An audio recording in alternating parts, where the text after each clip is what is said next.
यहां तक शिव पुराण की कथा कहती है अपने पास में पैसा नहीं है आरती में चढ़ाने के लिए भी, तो आपको दूसरे से नहीं मांगना।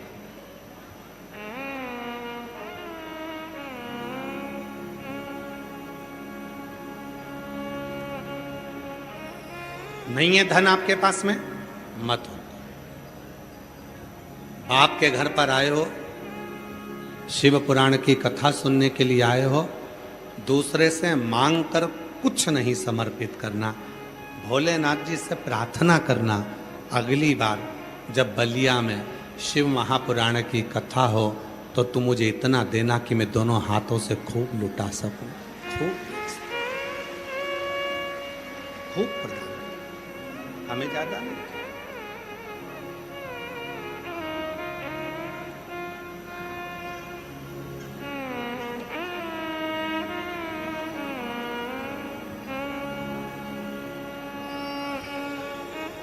जो जैसी भावना लाया वो वैसा ही फल पाया।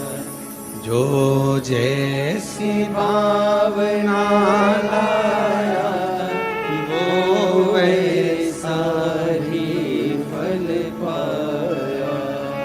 नहीं खाली उसे लौटाया वो मन ही मन हर्षा।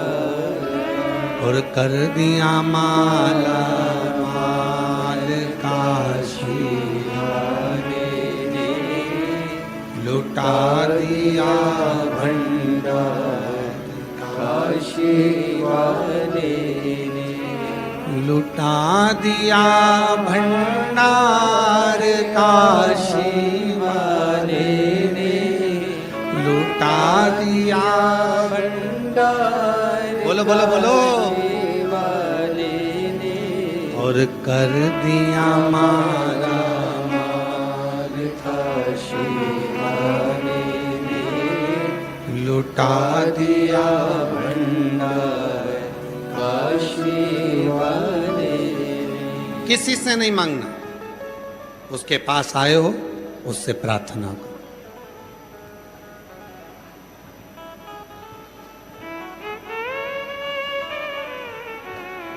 किसी से, किससे मिलने के लिए आए हो? अपने पिता से।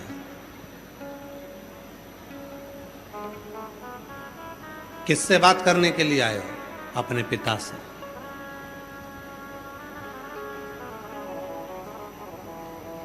किसी दूसरे से मिलने के लिए नहीं आए, किसी दूसरे के बात करने के लिए नहीं आए। जो है समर्पित है,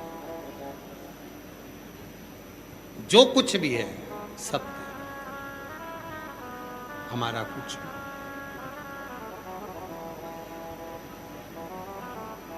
हो सकता है कि आज परिस्थिति ठीक ना हो, पर विश्वास रखना सारी स्थिति और परिस्थिति दोनों को पलटने की जवाबदारी मेरे काल अधिपति महाकाल की होती है। सब कुछ बदलने की जवाबदारी मेरे महाकाल की है।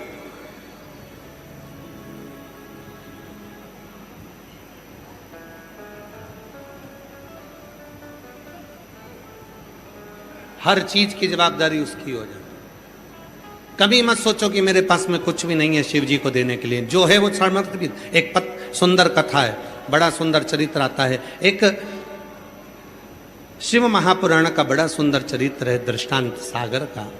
एक आदि रमा नाम की एक महिला थी। आदि गांव में रहती थी, परिस्थिति अच्छी नहीं थी। गांव में रहती है आदि रमा, अपनी साधारण सी परिस्थिति में शिव की साधना करती है। शिव की साधना।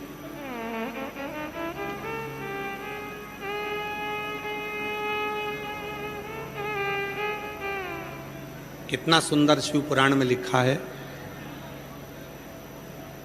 पानी का लोटा भी अपने घर से लेकर जाओ,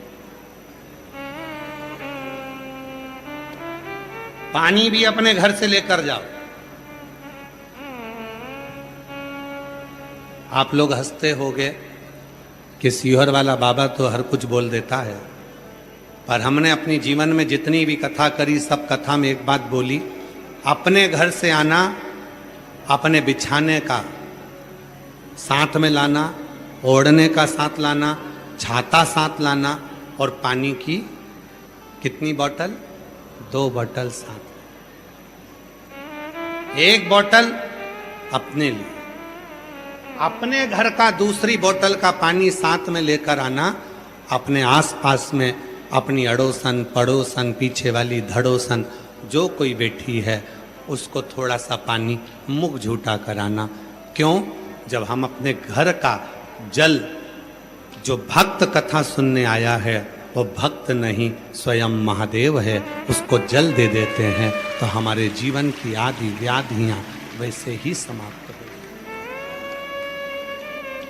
हमारे जीवन का आधे से ज्यादा दुख, हमारे जीवन के आधे से ज्यादा तकलीफें वैसे ही समाप्त हो।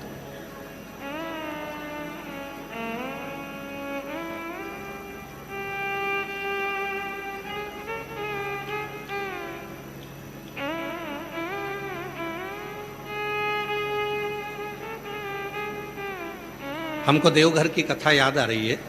देवघर में जब कथा करने के लिए आए तो वहाँ पर एक बहन, जब हम जा रहे थे तो दरवाजे के साइड में एक बहन, जब हम उधर से जब कथा के लिए आए थे तब वो बहुत सारा भगोने भर भर कर वो लिट्टी और चोखा लेकर आई थी, बांट रही थी। जब कथा पूरी हो गई हम जाने लगे तो वो केवल चोखा चोखा बांट रही थी, केवल चोखा ही चोखा था उसके पास। हमने जो गाड़ी चला रहे थे उनसे कहा कि भैया जरा गाड़ी रोकिए, हमको अब माता जी से बात करना। हमने माता जी से कहा, माँ हम जा रहे थे तब तुम लिट्टी चोखा बांट रही थी और अभी तुम चोखा ही चोखा बांट रही हो। तो कहा, गुरुजी आप ही ने कहा था जो है वो सब दे दो। अब पहले लिट्टी चोखा था तो लिट्टी चोखा दिया, अब चोखा ही चोखा है तो चोखा ही चोखा दे दिया। जो दिया वो हमने समर्पित किया है, दे दिया। क्या है हमारे पास में?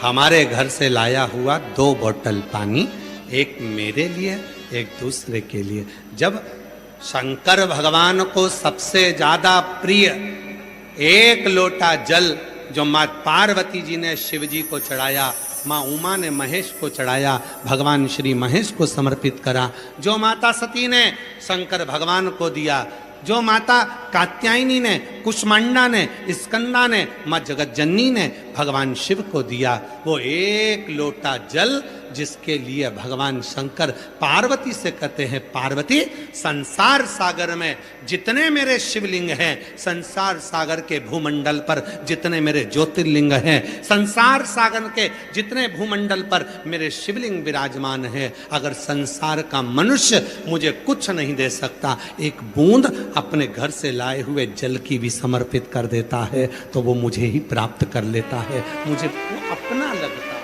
वो मुझे अपना लगता है।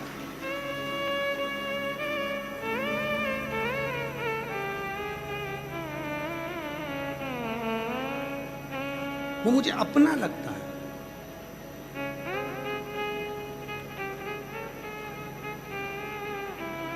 कोई दूसरा नहीं है महाराज।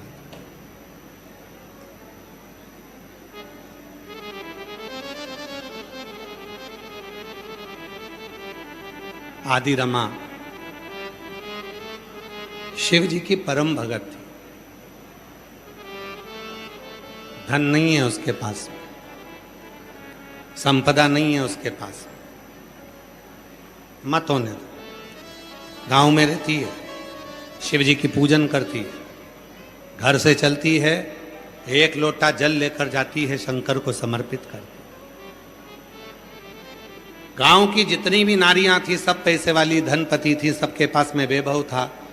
आदि रमा जब जल चढ़ाने आती थी तो गांव की सारी महिलाएं जिनकी संपदा थी, वैभव था, वो आदि रमा को देखकर हंसती थी, इसके पास में देने के लिए कुछ भी नहीं है। शंकर भगवान को देने के लिए इसके पास कुछ है, कुछ। फिर भी आदि रमा कभी मन में अफसोस नहीं करती। क्या अफसोस?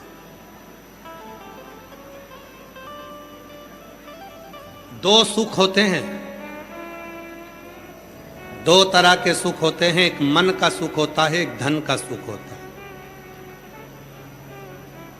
धन का जो सुख होता है वो डनलप का गद्दा देता है। धन का जो सुख होता है वो 4 व्हीलर गाड़ी देता है। धन का जो सुख होता है वो एसी का रूम देता है। धन का जो सुख होता है वो दुनिया का सारा वैभव देता है। पर वो धन का सुख मन की शांति नहीं दे पाता है। मन की शांति।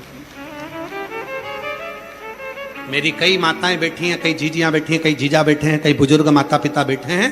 ईमानदारी से बोलना, तुम्हारे यहाँ डनलप का गद्दा भी है, रूम भी है, भोजन भी है, गाड़ी भी है, पंखा भी है, कूलर भी है, सब कुछ है। बेटे भी हैं, बहुएं भी हैं, पोता भी है, पोती भी है, सब कुछ है। उसके बाद भी तुम रात्रि को सोते हो तो कहीं कमर का दर्द बना है, कहीं घुटने दुख रहे हैं, कहीं सिर दुख रहा है। रोज बाम को लगाकर कपड़ा बांधकर फिर सोती है। कई तो ऐसी हैं कि रोज एक ना एक टेबलेट उसको खाना ही पड़ती है, तब जाकर सो पाती है। वो सुख कहाँ चले गया? वो शांति कहाँ चली गई? वैभव था, धन है, गाड़ी है, बंगला है, संपदा है, सब कुछ है, पर शांति नहीं।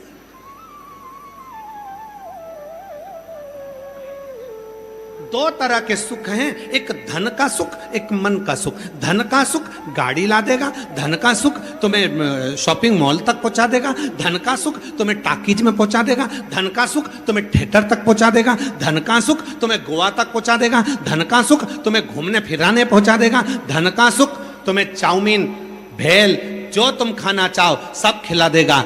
धन का सुख तुम्हारे को ब्यूटी पार्लर तक भी पहुंचा देगा, पर धन का सुख तुम्हारे मन को शांति नहीं दे पाएगा। अगर मन को शांति कोई देगा तो वो केवल मन का सुख देगा। याद रखना, धन का सुख तुम्हें वैभव दे सकता है पर शांति नहीं। पर जो मन का सुख होता है वो मन का सुख तुम्हें कहीं नहीं पहुंचाएगा। तो इतना जरूरी है कि वो शिव महापुराण की कथा तक जरूर पहुंचा देगा, शंकर के मंदिर तक पहुंचा देगा, शिव के धाम तक पहुंचा देगा। वो मन का सुख है। आप देखो, कल आदरणीय मंत्री जी बोल रहे थे, माननीय दयाशंकर सिंह जी कल बोल रहे थे कि मैं रात्रि को यहाँ आया था और आकर देखा कि इतनी भीड़, और भीड़ के साथ में रात को लाइट नहीं तो पंखे कुछ खराब हो गए होंगे, थोड़े पंखे चल रहे थे, थोड़े नहीं चल रहे थे। फिर माननीय मंत्री जी ने तुरंत फोन किया कि इन पंखों को चेंज करो। टेंट वाले को बोला, लाइट वाले को बोला कि पंखे चालू करो, तो रात्रि को पंखे चालू हुए। तो माननीय मंत्री जी ने पूछा कुछ लोगों से कि लाइट, पंखा नहीं चल रहा है, चारों तरफ गर्मी भी बहुत है, तुम कुछ बोल नहीं रहे हो, तुमने एक शब्द भी नहीं कहा कि पंखा नहीं चल रहा या मुझे ये तकलीफ है या वो तकलीफ है। तो मंत्री जी ने जब पूछा तो पंडाल में बैठने वाली एक माता ने हाथ जोड़कर कहा, मंत्री जी हमारे बलिया में कथा आ गई, इससे बढ़कर कुछ नहीं चाहिए। हमारे बलिया में कथा आ गई, इससे बढ़कर कुछ नहीं चाहिए। अब इतनी गर्मी तो हम सह लेंगे, इतना बिना पंखा के भी रह लेंगे, पर कथा बलिया तक पहुंच नहीं रही थी, बड़ी मुश्किल से पहुंची है। बस और कुछ नहीं चाहिए। ये मन की शांति है, ये मन की शीतलता है, ये मन का आनंद है, ये मन का। और मैं धन्यवाद दूंगा पूरे बलिया की मीडिया को, मैं धन्यवाद दूंगा बलिया के पत्रकारों को, मैं धन्यवाद दूंगा बलिया के एक एक सोशल मीडिया को, यहाँ की प्रिंट मीडिया, यहाँ की सोशल मीडिया, बलिया क्षेत्र के एक एक पत्रकार बंधुओं को मैं धन्यवाद देता हूँ, यहाँ के यूट्यूबरों को धन्यवाद देता हूँ कि उन्होंने इस बलिया की कथा को अपने चैनल के माध्यम से, अपने अखबार के माध्यम से, सोशल मीडिया के माध्यम से जनमानस को ये दिखाया कि कितनी गर्मी पड़ने के बाद भी शिव भक्तों का सैलाब हमारे बलिया में आया है। बलिया ये दिखाया, यहाँ की ऊर्जा को एक एक पत्रकार ने अपनी वाणी में, अपने शब्दों में, अपनी लेखनी में, अपनी कलम से सामने प्रस्तुत किया।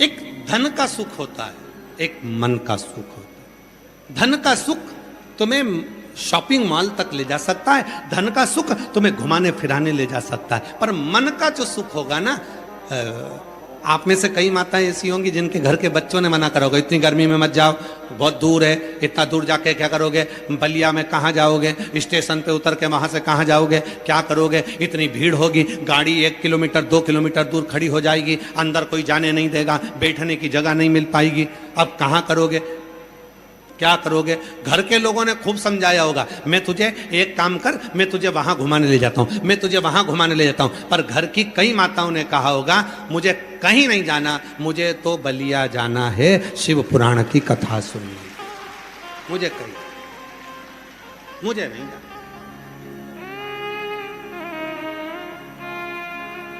अब उस मां को मालूम है, अगर मैं शिव महापुराण की कथा में पहुंची हूं, आदान प्रदान का जमाना है, तुम किसी के यहां जाओगे तो कोई तुम्हारे यहां आएगा, तुम महादेव की कथा तक आई हो तो एक दिन मेरा महादेव भी तो तुम्हारे दुख मिटाने के लिए तुम्हारे दरवाजे तक आएगा।